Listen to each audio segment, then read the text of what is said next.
kay...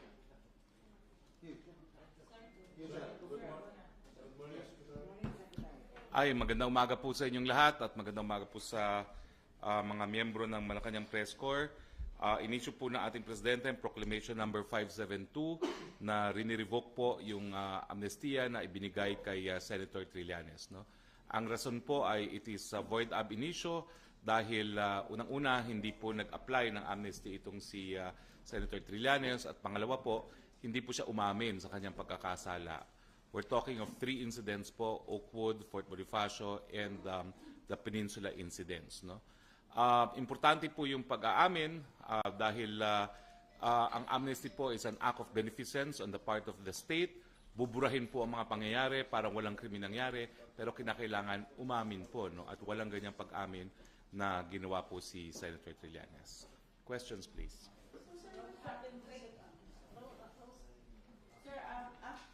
May posibilidad po na may kasunod pa po si Senator Trillanes based sa review ng AFP sa mga amnesty na ibinigay sa mga resolvers ni dating President Aquino. Well, sa ngayon po, ang proclamation ay laban lamang kay Senator Trillanes. No? At ang epekto nga, sang-ayon dito sa Proclamation 572 mismo, ay mabubuhay lahat yung mga kaso na nakabinbin laban kay Senator Trillanes. So far po si Senator Trillanes, but this is without prejudice kasi nangyari po talaga, and I had experience also representing some of them in the past, no? Talagang ayaw nila umamin at that time kasi hindi nila alam talaga kung magkakaroon sila ng amnesty, no? At saka yung ramifications pagdating dun sa careers nila, no? Marami sa kanila gusto magkaroon ng honorable discharge at yung pag-amin may not be a reason for honorable discharge, no? So, well, the past finally caught up with Senator Trillanes. He is responsible for his current state ngayon. Kung hindi sana niya ginawa yung Oakwood, kung hindi sana niya ginawa yung Manila Peninsula, wala po siyang ganito mga kaso ngayon. Sir, Sir, AFP po yung tawag dito, nag-recommend sa Palasyo for the review ng amnesty? Well, I just confirmed with several individuals. This has been in the offing na matagal na, no? And it is a combination of both the legal teams and the military establishment reviewing the records of Senator Trillanes. Now, talaga naman pong, again, no, I've had experience defending some of them, talaga naman pong issue sa maraming Oakwood yung pag-amin. At I guess yung mga panahon na yon, no, naswerte lang siya na kakampi niya yung dating presidente at hindi na nag-insist doon sa literal compliance with the provisions provided for an amnesty. No? Pero yan nga po, no, as an act of beneficence, it has to be construed strictly. At saka yung kaso po na cited naman dito na People versus Vera explains why yung admission of guilt is very important. No? Because without admission of guilt, hindi naman sisipa yung act of beneficence na buburahin yung mga pangyayari na nakalipas. Sir, what prompted the review? Sir, sinasabi, of course, Senator Trillanes is claiming this is all about politics na you want to get back. Well, unang-una po, siyang gumawa ng Oakwood, siya ang gumawa ng Manila Peninsula. So, there's nothing political, these are all his acts, and dapat lang naman, no, na panagutan ang mga ginawa ng kahit sino. No? Hindi naman po pwede na magbabalot ka ng bomba sa Oakwood na take over mo ang Manila Peninsula at wala ka ng pananagutan. It doesn't work that way. Pero sir, kasi yung concept na yung mga opposition legislators, yung mga nasasampahan ng kaso after the Lima, ito naman po si Trillanes. Siyempre po, masasampahan ng kaso kung mayroong ginawang paglabag sa batas. Kung mayroon naman pong administration ng mga mambabatas na may ginawa silang batas, isumbong niyo po sa amin at kakasuhan din yan. No? Pero sa tingin ko naman, walang kaduda-duda na lumabag sa batas itong si Senator Trillanes nung ginawa niya yung Oakwood at yung Manila Peninsula. But sir, last na, how will it affect po yung Senate considering that dalawa na yung possible na makulong? Wala naman po epekto dahil alam naman po natin, independenteng sangay ng gobyerno ang Senado. No? At ang desisyon naman po ng Senado ay adopted as a collegial body, meaning habang naririyan po yung 23 na senador, majority of those present in any meeting, provided there is a quorum, will result in a Senate decision. prompted the review of the case of Trillanes? Alam mo, dati na po ito talaga. 2 years na ito in the offing. And unang-una, hinahanap yung mga records. They had to make sure na talagang walang application at walang pag-amin itong si Trillanes, no? Pangalawa, there was also, kumbaga, maximum tolerance being showed to Senator Trillanes, no? But in the end, it is the job of the President to implement the laws. And when a grant of amnesty is void ab initio, it's part of the role of the President to rescind it or declare it as void ab initio. Of course, pwede naman pumunta sa hukuman si Senator Trillanes kung sa tingin niya mali ang appreciation ng Presidente, no? Pero dun sa issue na hindi siya nag-apply, sa issue na hindi siya umamin, tingin ko malinaw na talagang hindi naman niya ginawa yan. Sir, is the review for the purpose of getting Trillanes jailed? Kasi what is the reason kung bakit bigla na lang na or may plano talaga na kalkalin yung kaso niya? Una po, sinasabi ko hindi nga po biglaan to, no? It's 2 years in the offing, no? There was maximum tolerance shown, but when it was confirmed na talagang walang compliance with the requirements set forth for the amnesty, wala pong alternatibo naman ng Presidente but to execute the laws, no? So, trabaho lang po. Sir, the question is why only Senator Trillanes, considering there are a lot of them being granted amnesty during the Aquino presidency? Well, siguro po ang na-confirm pa lang natin ay si Senator Trillanes, no?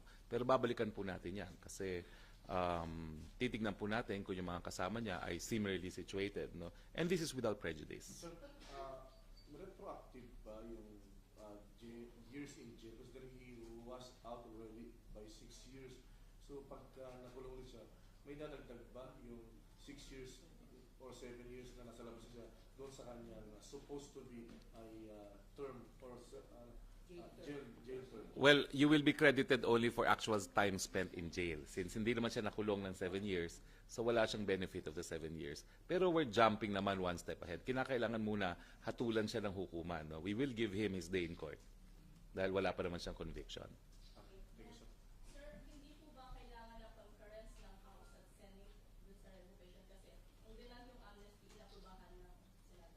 Well, our position is hindi po kinakailangan yan dahil unang-una, it is the job of the President to implement the law. So nung nakumpirma po na talagang yung mga preconditions for legal amnesty are not present in the case of Senator Trillanes, it is the role and obligation of the executive na i-declarang void ab initio. Pero gaya ng sinabi ko, Senator Trillanes will have his day in court not only to prove his innocence on the charges of coup d'etat against him, but also on the revocation of the amnesty. I'm sure he will go running to court. Kakailanganin pa rin po ba yun? Alin? Sa tingin po, hindi. In the same way na yung sa tratado ng ICC sa tingin namin ay tama na yung decision executive, pagdating po dito, kasi naman, ang kinakailangan lang po sa amnesty is concurrence, not consent, no? So it is still an executive determination whether a person should be given amnesty at magko-concur lang ang Kongreso. Sir, just to clarify, so is the palace denying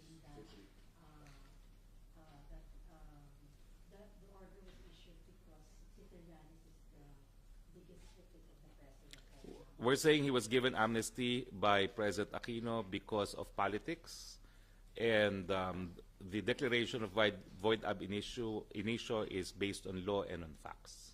So legally, can you undo amnesty granted by a former president? We're not undoing. It never was effective kasi hindi naman niya kinumply yung mga requirements. Yun po ibig sabihin ng void ab initio. There is nothing to undo because hindi naman siya naging valid from the very beginning.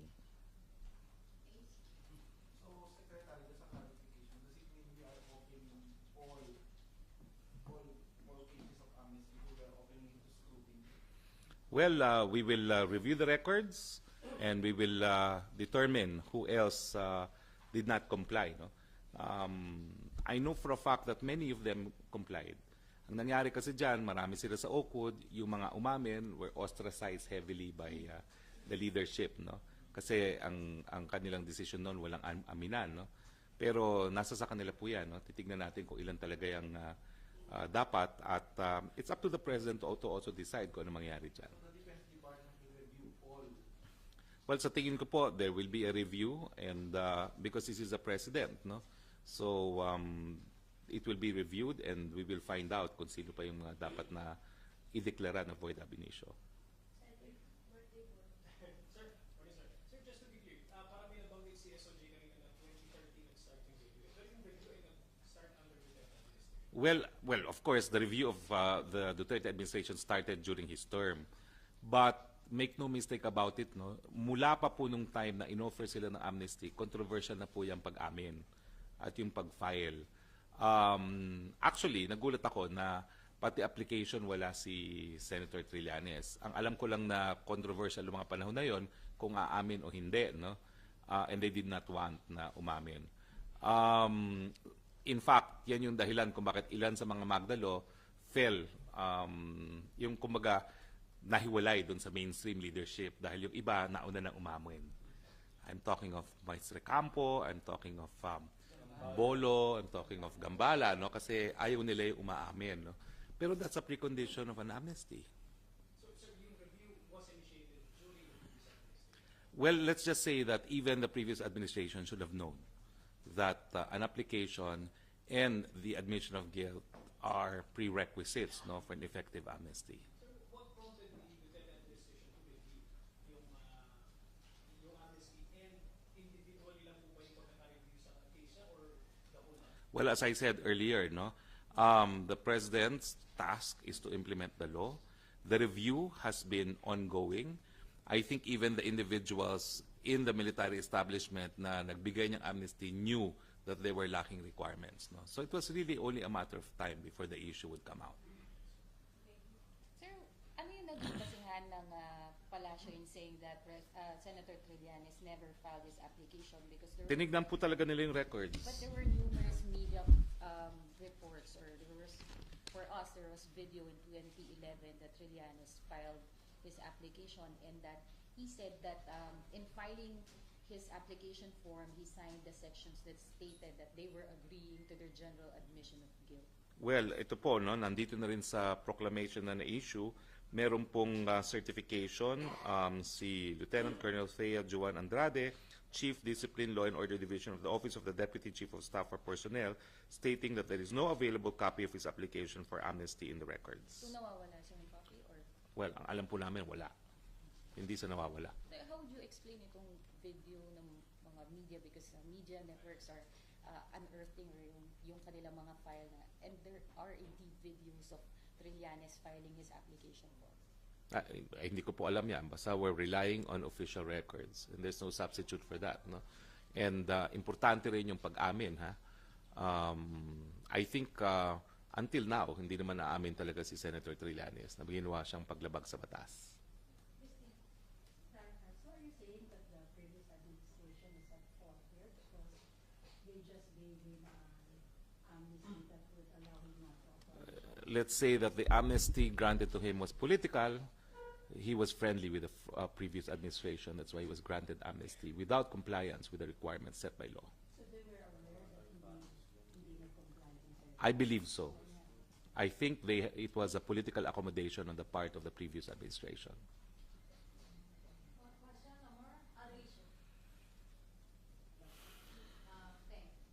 Will there be an arrest? In due course, because the case will have to be revived.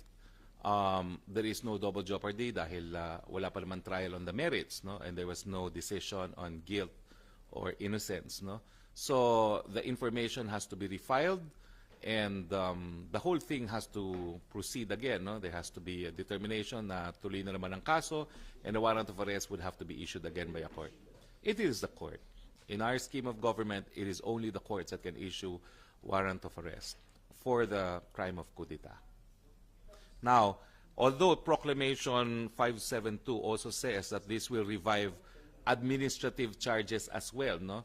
I'm not too knowledgeable about court-martial proceedings, but it is very clear under existing rules that liability for coup d'etat is separate and distinct from court-martial proceedings, no? So it is without prejudice to military tribunals asserting their jurisdiction over the person of Senator Trillanes.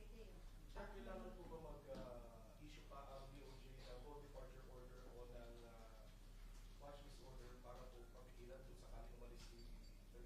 Well, kinakailangan po na mag-issue ng sa rules, no?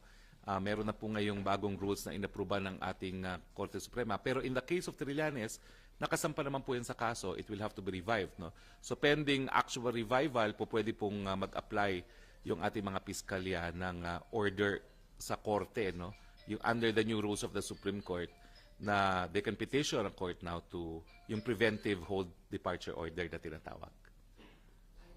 Sir, in case po din ma-arresto si Senator Trillanes, ano po yung pinaghahandaan ba ng palasyo yung maaaring maging setback nito o magiging epekto nito sa political climate po ng bansa? Wala pong epekto to because this is just enforcing the law. Halimbawa po, yung mga halimbawa may mga pagkilos laban sa gagawing pag-aresto kay Trillanes, mapaghahandaan po ba ito ng pamahalaan? Hindi naman po kailangang paghandaan yan. Talaga naman pong handa ang ating administrasyon na ipatupad ang ating batas. No one is above the law. And just because someone became senator cannot remove the fact that he committed serious breaches, capital offenses of our penal laws. Sir, yung mga halimbawa kung kilos protesta po, halimbawa may mga grupong maglunsad bilang pagtutol dun sa napipintong pag-aresto kay Senator Trillanes. Wala pong problema yan. Maximum tolerance naman po si Presidente pagdating sa freedom of expression and freedom of peaceful assembly. And he's proven that. Sir, kina-question ni Senator Trillanes yung timing ng release ng proclamation ngayong nasa Israel daw si Presidente. Sinadya po ba ito, sir? Hindi po. Mas maganda nga sana nasa Pilipinas dahil nakakadepensa ang gobyerno, no? Ngayon nga pong nandito kami sa Israel, limited po ang nasasabi namin sa bagay nito, no? Dahil we have to attend to pending matters in connection with the ongoing visit here in Israel. So sa akin po, it's just coincidence, no? Pero it would have been better na nasa Pilipinas para kung todo depensa naman ng ang Estado, no? Ngayon, ang nagsasalita lang sa Pilipinas si Senator Trillanes. Sir, what did the President say when he was informed na faulty na yung amnesty na Philippines? He did not bat an eyelash. He is a former prosecutor, and he knows that anyone who commits a capital offense should be held accountable, no, to the full extent of the law. Hindi siya concern that this could be in a backlash to it because, as I said, si Senator Trillanes is known to be his biggest critic. Absolutely no such concern. Tingin po namin, limitado naman ang suporta ng taong bayan na pinapakita kay Senator Trillanes. Ang dami niyang kasinungalingan na sinasabi na, wala naman naniniwala sa kanya. So ito, malinaw po sa taong bayan, pinapatupad lang po natin ang ating mga batas. So, did the executive have parang prior information about the amnesty being faulty kaya it was reviewed? Gaya ng sinabi ko kanina po, I'm sure pati po yung nagbigay ng amnesty sa kanya, alam nilang depektibo. Kasi kulang nga po, niwala man lang application at niwalang pag-amin ng pagkakasala. Sir, was Senator Trillanes, given the due course, the due process, was he made to answer or give his side, considering that his case or his amnesty is or was under review? Well, in the first place, he did not ask for the amnesty. It was given to him in a silver platter by the previous administration. So when you did not ask for amnesty, you're not entitled to it. When you did not admit to your guilt, which is a precondition for amnesty, then you're not entitled to amnesty. So what's there to be heard? Amnesty is not a matter of right. It's an act of beneficence. It's an act of generosity on behalf of the executive. Last question on Trillanes. Other issue. Wala na? Good news, sir. Well, inaasahan po natin na mapipirmahan ang isang kasunduan, no, para po sa exploration, no, sa panig po ng Pilipinas at ng isang kumpanya dito sa Israel, no. Ito po ay with Ratio Petroleum Limited, and this is in connection with round number 5 PECR5 with an area for east of Palawan Base, no. So inaasahan po natin mapipirmahan itong exploration agreement sa araw nito, no. At ito pong inaatupag ni Energy Secretary Al-Qusi, no, for the past 2 days here in Israel. Well, it's another foreign investor helping us explore for energy, no, in an effort to provide energy security. What sa Palawan? I understand it is in Palawan, no. The area, the area to be granted, no, the franchise, no, in effect, no, will be an area somewhere in Palawan as well. Sir, there are businessmen here in Israel who have signified that they will boycott the business forum later because of President Duterte's previous remark on Hitler. Can you comment on that? That's truly regrettable because we think the Philippines is one of the best investment destinations. Pero makikita naman po natin mamamaya, it will be a standing room only for the business forum. We will miss those who will not attend, but I'm sure interest amongst investors to invest in the Philippines remains at an all-time high.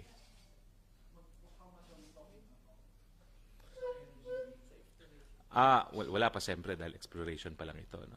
But anyway, siguro po in Jordan, when it's signed, we will issue copies of the signed document. Sir, how about arms deal? I cannot confirm until it actually happens because it's not in the schedule. But if it does happen, I'll have to tell you because that's the essence of freedom of information. Hindi ko po alam because it's not even in the schedule. So I'm reiterating, I cannot confirm something that is not in the schedule. But if it happens, I'm bound by rules of the law on ethical conduct to make it public. No? Sir, some reports as well, sir, yung perennial persistent rumors na mayroon siya medical checks dito sa... Well, nakikita nyo naman si Presidente, no? Nakikita nyo naman ang schedule. Medyo busy yung ating schedule. Ngayong araw na ito, whole day na naman siya. Merong pag-uusap sa Presidente ng Israel. Tapos mamayang hapon ay meron ng visit with the counterpart of the Diamond, movement, no? The Red Diamond movement. And then mamaya ay meron pa rin isang schedule, no? So we have 2 schedules in the afternoon and 1 schedule in the morning. So it's been a hectic schedule for the President. Hindi ko alam kung kailan siya pupunta nung di umano ng medical consultation. At hindi ko rin alam why he would come here, no? For medical reasons. Sir, could you explain, especially for those who are not familiar with how the President works, yung massive holes daw dun sa schedule ni President, like he's free in the morning and all the activities are in the afternoon? Well, I think it's, just to enable him to have sufficient time to rest, no? And for the delegation also, no? Sufficient time to rest. And have a little time to see some of the Holy Land. Para naman ang media makaikot din. Oh, di ba? Maraming salamat po. Thank you.